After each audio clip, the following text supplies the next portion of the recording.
My name is Charles Epting, and you're listening to the Lost Labels podcast. Today we're going to be speaking to Clive Gregson of Any Trouble. Now, Any Trouble was, I don't want to say a latecomer to Stiff Records, because Stiff did extend on into the 1980s a little bit, but Any Trouble's first album was released on Stiff in 1980, which is later than Reckless Eric, or The Adverts, or Yachts, or some of the other people I've spoken to. So, for me, this is a new era of Stiff Records that gets to be explored. This is, again, after the heyday. Jake Riviera, Elvis, and Nick are long gone at this point, and there's a new wave of artists coming into the label. This culminated in a tour in 1980, the Son of Stiff Tour, which featured Joe King Carrasco and the Crowns, Any Trouble, the Equators, Tenpole Tudor, and Dirty Looks. But as much as I want to talk to Clive about that tour, just a quick little crash course in their history. They released their first single on a small little local label. It was called Yesterday's Love in 1979. And this is the single that got picked up, that first brought Any Trouble some recognition. The single was re-released on Stiff Records in anticipation of their first album, Where Are All the Nice Girls? Again, that's their first LP, 1980, on Stiff Records, which brought incredible singles such as Girls Are Always Right and Second Choice. They also did a live album, Live at the Venue, on Stiff Records. And then their second studio album, Wheels in Motion, which followed in 1981. So on Stiff Records, they had 2 studio LPs, a live album, and a handful of fantastic singles. I mean, Trouble with Love was off the second album. These are great songs that sound like hits when I listen to them today, and it's unfathomable to me that they were not hits. So Any Trouble was on Stiff Records 1980-81. Clive Gregson is the main songwriter, the main creative force behind the band. That's who we're going to be speaking to today. I'm really excited to hear about the genesis of the band, those early years of the band, as well as, again, what it was like to sign to Stiff Records, what it was like to go on tour with a group of bands that really makes the first 2 Stiff Records tours look cohesive by comparison when you look at the style of these artists. And eventually what led to their separation from Stiff Records. I think there's a lot of ground to cover. So without further ado, I'd like to thank Clive Gregson for being my guest, and I'd like to welcome him to the Lost Labels podcast. Clive, to start things off, I just wanted to tell you how much I've enjoyed the first Any Trouble record. I only discovered it recently, but in that time, I went out and bought a copy on vinyl. I have worn it out. I just really think that is a truly fantastic record, start to finish, every track. Oh, well, that's kind. Thank you very much. It's it's been a millstone around my neck for a long time. I've spoken to a couple of people who were involved at Stiff Records in the very early years of the label, and it seems like by the time Any Trouble came to sign to Stiff, the label was a different place. It seems like it had changed a lot in those first couple of years. But, you guys were very much a part of the label, and you even went on one of the infamous Stiff Records tours, the Son of Stiff tour. Yes, we did one. Eric did 2. He should have a long service medal or something.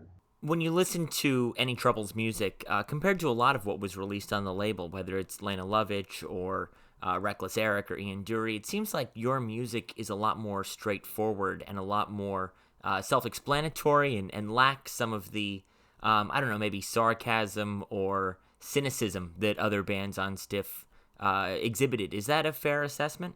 Yeah, I think it's, interestingly, we were drawn to Stiff because we were fans of the label. We liked all those acts and we had all the records. And then when we made our first little independent single and it was kind of all over the radio here in the UK, we had a lot of record companies chasing us, which was very strange. And, we had, I think, 7 or 8 offers from serious labels back in early 1980. And we went with Stiff because we just felt they were our kind of people. We related to everything about the label.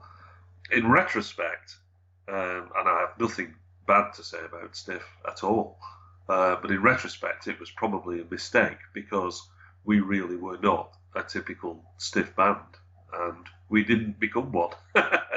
And it was largely because I just always thought that the Stiff acts, they were long on music, mostly. There were some things later on that, I kind of didn't necessarily get with the program, but, musically it was hard to argue with, Ian Dury and the Blockheads or, Elvis and the Attractions, and that the Graham Parker stuff. It was all really, really great. But they were all very visual characters as well. They had a very strong visual image, and that's what carried them through. And I think I never particularly warmed to, say, Madness, who were by far Stiff's biggest act by the time we got on the label.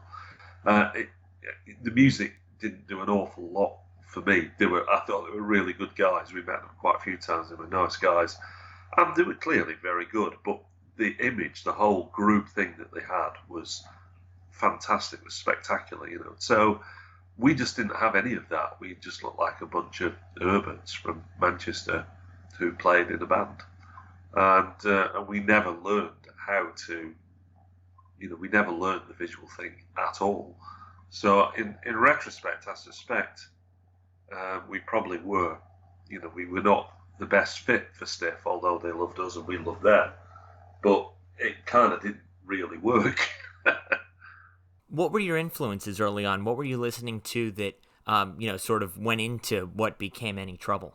A lot of Americana. We were big on the band, Dylan, and just pop. Obviously, British pop. My thing. I came out of. I had an older brother who was playing me '60s pop classics. So huge Beatles fan, Stones, all that stuff. But the thing that Van Morrison, I remember being very influenced by when we were putting the band together. Not that you would notice by listening to the music. But I think just anything that was, good song-orientated pop, R&B, with a bit of soul, with some kind of, real depth to it. I think that's what, And I was in 1980. I was listening to ABBA as much as anything. It was just anything that was good, really. So I think the Elvis thing and the Joe Jackson, again, I never really got particularly, mainly because I didn't much care for him as a singer, to be honest. I thought he was a bit of a foghorn, if the truth be known. And, but that came about more, I suspect, because of the way that I looked than necessarily musically. If anything, our first album was probably a bit closer to maybe Elvis's first album, which was a lot more guitar orientated, but he got away from that very quickly. But it was, 3 minutes. We were big. Trying to think of things that we would have played before I started writing and we turned pro. So stuff like The Who and Little Feat, the band, Dylan. We'd do all kinds of covers, rock and roll stuff, R&B stuff, soul stuff. So, usual stuff, really. In an interview in the late 1970s, you mentioned being a fan of Bruce Springsteen's first album, which was not something I necessarily expected. That was not as big as Darkness on the Edge of Town or Born to Run. How did you come to find that first Springsteen album, and what was it about it that you connected with? It was perhaps more popular than you might think. Clearly, it was not his big album or his breakthrough album, which would have been Born to Run, I guess. But no, we were on that fairly quickly. In fact, we used to play Growing Up. I think Growing Up might be on. It's on the American version of the first album, if I'm not mistaken, studio version. So I like that first album. I thought, I Came For You, that's on there, isn't it? I came for you, but you did nothing. That's on that first album. Yeah, I thought really good songs. Some of it was a bit, long-winded and wordy, but it's. I thought it was a really good record. But I think we tried consciously to look outside of the mainstream. Little Feat became very popular in England subsequently, but by that point I'd seen them 3 times by 1980 playing England, when they were really relatively unknown, and they were they were a musicians band. They were somebody that they were a band that was a bit of a secret, or Raccoon or something like that. So Springsteen was a bit like that in the early days. It was a guilty pleasure, people who knew the good stuff knew that Springsteen was coming up on the rails. When it came time to record the first Any Trouble full length, how much of the material did you guys already have written? Because you'd been touring for a while at that point, and I'd imagine that you had a lot of songs under your belt, but what was that process like, taking a live act and transferring it into a studio setting? I bet we had pretty much all of it written before we did the record deal, because we'd been playing live since about 75, 76. We signed in February of 80, and we were already gigging pretty regularly at that point. And I knew that, I guess somewhere around 78, as punk rock, the initial burst of punk rock started to fade out, and it became a much more assimilated thing into the mainstream music business. I began to realise that, playing covers, we could play and we could sing. We had the mechanics of being a band together, but we had no original material to speak of. And I thought the thing that's going to make a difference is having original material. So I started writing songs, which essentially meant that I just started stealing other people's songs and cobbling them into my own bizarre style. So by the time we came to make the first record, we had a lot of material. So I would imagine that there's probably things on that first album that maybe were written. There's always something that you write the week before you start the session that you're all excited about and you want to get on the record because it's new. But the bulk of it I would have had written probably a year before we started recording, easily. One of my favorite songs on the first Any Trouble LP is the only cover. It's the only one you guys didn't write, Playing Bogart. Can you talk a little bit about that song?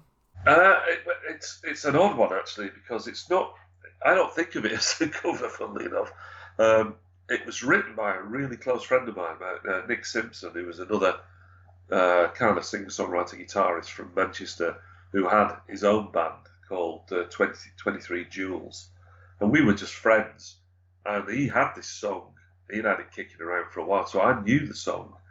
And then he wanted to make an independent single with his band and asked me to produce the record. So that was actually the first production job I ever did. I had no idea at all what I was doing, completely clueless.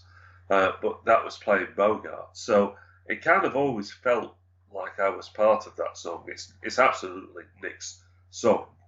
And bizarrely, in many ways, all these years later, it probably is the most popular Any Trouble song, which is a bit strange. But I always felt part of it from the get-go because I knew it. It wasn't as though we got it off some obscure record or somebody that we didn't know. I knew Nick and I knew the song, and I produced the first version of it for his band.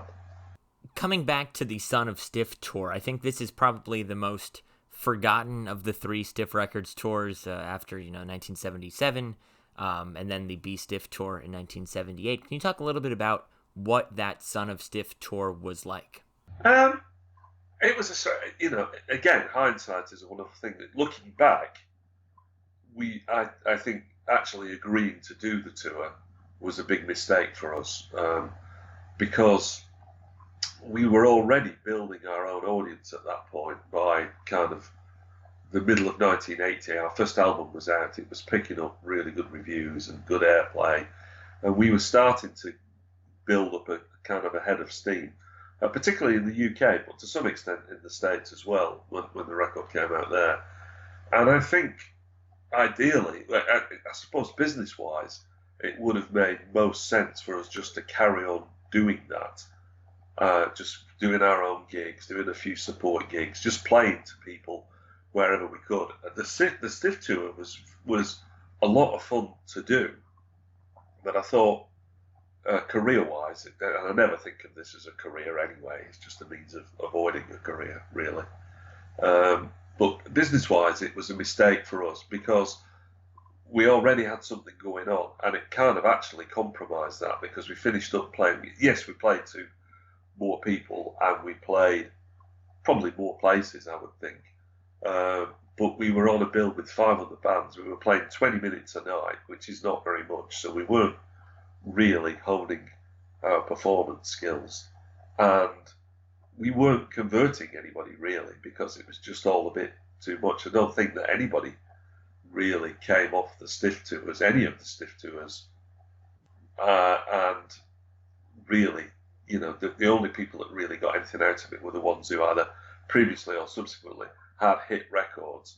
But I think they would probably have had those hit records irrespective of the Stiff tour. I was talking to somebody about this. I saw the first Stiff tour in Manchester, and it played to not many people at all. Everybody thinks it was this legendary procession of greatness all the way through the country, and it wasn't. It was, still a lot of very unknown acts in many ways at that point. And then, obviously, Elvis hit. Ian had, big hit records, and Nick Lowe had hits off that. So the people who were going to have hits, I think, were going to have hits anyway when the right record came along. So business-wise, I never thought the Son of Stiff tour made a lot of sense for us, and we just, we enjoyed it, and the guys, everybody got along fine, and it was a good laugh. But it kind of took 3 months out of our lives that would probably have been better spent doing something else, really. Sounds a bit of a strange answer, but I didn't think that at the time, but I do now. And then I would guess that around the time that tour finished is right around the time you went back into the studio for your second full length on Stiff Records. Yes, yeah, we would have started, that tour finished Christmas of 1980, and then I think we started recording the second album in the spring of the following year of 81. Yeah, that's right. Having read a lot of reviews and news coverage, it seems like your first album was building a lot of momentum in the United States. Did the second album capitalize on that and build on that momentum at all?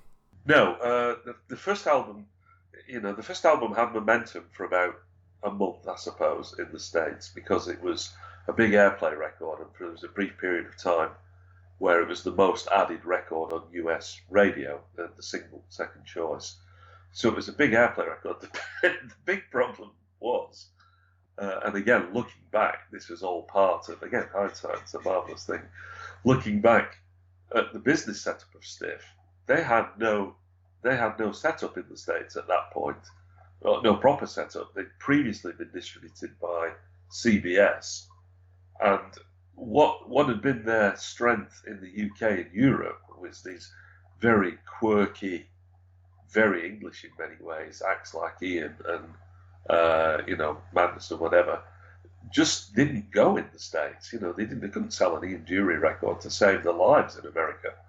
And that was with major distribution. And I think they lost the distribution deal just before we signed to the label. So Dave Robinson, ever the Maverick, instead of looking around for another deal and saying, look, I've got an act here that's tailor-made for America, this one will go, which was us. On the back of the Dire Straits thing, really, we would have fitted perfectly into that, I suppose. Instead of doing that, he decided to set up his own label. He set up Stiff America, which was impossible, So we had this record that was literally all over the radio that nobody could buy. The record didn't really exist because they couldn't afford to run a record label in America on anything like a competitive basis. So within a month or 6 weeks, it was all over. And, so then we were tarred with the brush of failure, really. And it wasn't really our fault. It wasn't really anybody's fault. Dave did a brave thing, but it just didn't work. And so by the time the second record came along, we were, last year's news. So it didn't really matter what the record was like. It was already all over. It's funny, when you mentioned Stiff USA, I was looking through an old copy of Trouser Press or one of those magazines, and there was an ad for Stiff USA. And rather than promoting their records, they were promoting T-shirts for The Clash and The Jammed, for which they had a distribution deal in the States. So I thought that was kind of an interesting, telling sign. Well, they probably sold more of those than they did of anybody's records, that's for sure. I think it was Reckless Eric's third album that was Stiff USA's first release in the States, which, it seems kind of bizarre from a business standpoint to have taken 3.5 years to, break into this market. Well, that's not strictly true. It would be their first release on Stiff USA, Stiff America, yeah. But their records had been released. Eric's records came out in the States, but they would have come out via CBS, or I think they had somebody else at some point. So the records were released, but nobody in the States was going to buy a Reckless Eric record distributed by CBS on the basis that he was an eccentric English pop singer. It wasn't going to, or Ian Dury. They just those.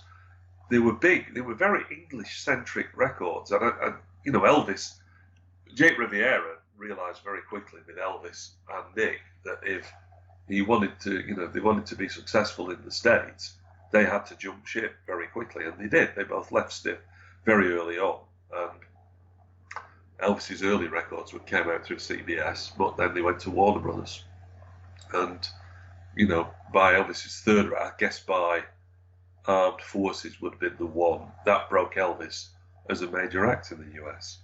But Stiff America couldn't have done that in a million years. Stiff also put out a live record by you guys, live at the venue. Do you think that's an accurate representation of what it was like to see Any Trouble in concert? Yeah, no, it's absolutely what we were like. There's no overdubs. We didn't fix anything after the event. That's exactly what we were like. We played everything, twice as fast as we played it on the record, and those were fast. We just, by the time we got to New York in 1980, we could play, the whole album in about 20 minutes. We just, with no gaps between the songs, because we were so paranoid about people not liking us or whatever, that we thought, well, we'll not give them a chance to kind of express their disapproval. We'll just plow through the whole thing, get through it as quick as we can. Well, it seems like from what I've read, those early New York shows at Hurrah, I believe, there was kind of a mixed reception. People weren't exactly sure what they were getting when they went to see you guys.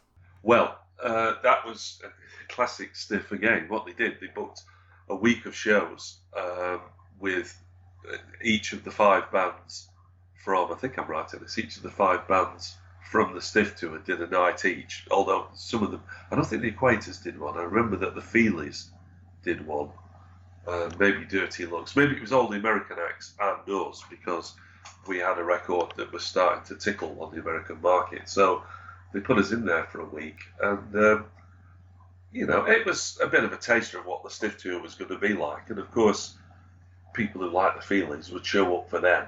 There were people who came to every gig just because they thought Stiff was cool and it was advertised well, or it was free or something. I don't know what the reason was. And most of them, our gig was kind of very underwhelming, as I recall. I don't think, because we just raced through everything. We played, I always remember we played Growing Up, because I thought we'd better do this. We're in New York, so we'll have to do something they might have heard of. And at the end of it, we were just about to start the next song, and the guy in the front row went, "You got the words wrong," which is probably true. I don't know that I ever actually knew the real words. I probably, it was like the ABBA song. That's a great story. The ABBA song, we did Name of the Game because I just loved the record. We did our own very strange version of it. And I thought the lyrics, because they were Swedish, I thought the lyrics didn't really make much sense on the original record. So I rewrote quite a few of them, without asking permission. It's like, I'll just do this. It'll be fine. And then when it came round to the second album, we were looking for producers because the first record had failed, inverted commas. The first person that gets the sack is the producer, because you can't blame the label and you can't blame the band because they have to carry on, but you can get rid of the producer. So they fired poor old John Wood, which was a terrible shame. And we were looking for a producer. So I suggested that why don't we get hold of Benny and Beyond, see if they'd be interested? Kind of joking, really, because I just was a big fan. So, so our manager gets hold of their manager, and said, yeah, we'll set up a meeting. So I was going to go to Stockholm and meet with Benny and Beyond. I thought this would be brilliant. And but in advance of the meeting, some idiot sent them our version of Name of the Game, which they'd never heard. As soon as they heard it, they cancelled the meeting. It was brilliant. How did the Stiff Records era of your career come to a close? Because you went on to release some music on EMI America, but what was it like? What caused the separation from Stiff? It was strange. Again, very stiff. We were on the road in the States. We were touring the second album, we're out doing shows opening for Ian Hunter, if I recall. And we just got a message one day to say that Stiff had dropped us, and hey guys, you're on your own. So, which was a bit of a shock, really. And we fumbled through a few more dates and realised that everything had gone. So we went back to New York. I forget where I think we were in Buffalo. So we managed to get back to New York and took us ages to blank some return plane tickets out of the Stiff office in New York, and they put us on standby flights back to Manchester, I guess. So we straggled back in dribs and drabs. So I always thought it was a bit like the Beatles coming back from Hamburg when they got deported, showing up one or two at a time, and that was it. The band at that point, the band was essentially over because I just I didn't know where else to go, really. Now, to fast forward, I've been fascinated by your concept this year of releasing an album a month. And surely, when you conceived this idea and kicked things off in January, you could not have imagined what 2020 would become. No. If I'd known that in advance, I would never have committed to something so ridiculous. But in a way, you picked the most incredibly unique year to document. What has that project been like for you? It wasn't from choice, I can tell you. It's been very, very strange because everything has changed. I'd already planned. I turned 65 in January, and I've been pro for 40 years now. So that kind of felt like enough. And touring, I like playing, and I love writing and making music and making records and playing gigs. But all the stuff that goes along with it, I'm kind of over it now. I don't want to be sitting in traffic jams forevermore on my own in a car going to a gig in the middle of nowhere. I'm just done with that. So I kind of announced my retirement at the end of this year, the end of 2020, and I announced that, I guess, back in September or October of last year. And then suddenly, because I announced that I was retiring, suddenly I became popular again. And I had loads of gigs for this year, all of which have been cancelled, of course. And I thought, just as part of wrapping the whole thing up, I'd had this thing in mind. I always have loads of songs and loads of projects in mind and on the go. So I thought I'll just, crack on, and I can do an album a month, just as a bit of a statement, really. There was nothing more to it than that. And it's been great. I've thoroughly enjoyed it. But it was thrown for a complete loop in, once the lockdown came in, loads of things started to happen. Obviously, all record shops. So there are no sales. Sales have gone, other than through Amazon. That's about the only place where you can buy actual music. Gigs have gone, so there are no gig sales. So the whole reason for kind of doing this series of records just went out the window in April. There was no reason to do it anymore. But having committed to it, I thought, well, I'll just carry on anyway. But then it started getting harder and harder to actually make the records because, quite a few, all the projects are different. They're all themed differently. And there were at least 4 or 5 of the various projects that required being in a third party in the studio other than my own. I have a studio on the top floor of my house in England, but it's small and I can work here on my own, but it's not enough room to have other people. So there were projects that involved working live with other musicians in the studio, in other studios. And of course, all those studios were closed and a lot of them will never open again. And it's impossible to work in real time with other musicians at the moment. So that became problematic. So then I had to start switching all the projects around just to keep the series going. And then, so I think we're up to number 5. I'm a little bit behind the curve, mainly because I've delivered everything. I'm up to, album 7 has been completed and delivered for this month. But the manufacturers and the distributor and the pressing plant that we use have all been closed because of the lockdown. So actually getting physical product has been impossible until a couple of weeks ago. So we're about 6 weeks adrift on schedule, but I'm hopeful that if things turn around a bit, I'll be back on track. I just keep recording. I'm just at the moment I'm doing everything at home, but eventually I'll be able to get into a studio and do the other projects, and then hopefully I'll have everything out by the end of the year, one way or another is the plan. But it's not been easy. It's been interesting. Have the world events impacted your songwriting at all, or did you have a pretty good idea going in of what you were going to record? Yeah, it was. I had everything pretty much written and planned before. I tend to be fairly careful about that. I try not to promise stuff that I can't deliver. So I pretty much had it all mapped out and written towards the end of last year, really ready to roll. And I had to deliver the first album by October of last year, so I already had that one in the can, as it were. So it's been interesting, but no, I had most. I mean, if I had time to sit and just write now, I probably would, be writing COVID songs, I suppose. I don't know, but I don't know what you can say about that, really. Well, I've enjoyed following the 2020 project very much, and I look forward to hearing it through to completion. Well, that's very kind of you. Thank you. Yeah, no, I'm pleased. I'm very fortunate in that I think in my entire career I've only ever kind of been railroaded into putting out one record that I didn't much care for. But on the whole, I've been very lucky that I'm just able to release things that I actually like and can get behind. That's, not many people can say that, really. Clive, thank you again. Any Trouble has been one of the bands hugely appreciated in soundtracking my quarantine and my experience this year. And to be able to speak to the man behind that music is really an honor for me. So thank you again to Clive. From here, we're wrapping up this little stiff mini-series of episodes, having spoken to, again, Henry Priestman from Yachts, Gay Black from The Adverts, Andy Murray himself, a Stiff employee.